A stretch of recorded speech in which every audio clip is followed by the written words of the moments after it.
terpaksa minum aloe vera gel disebabkan ini. Ramai yang Maira jumpa, bila sakit dah makin teruk, baru teringat nak cari aloe vera gel.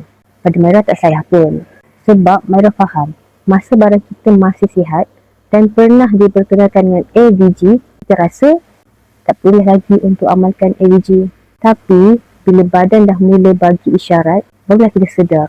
Sihat tu sebenarnya satu nikmat yang mahal dan kita perlu jaga. Nak konsisten bukan mudah.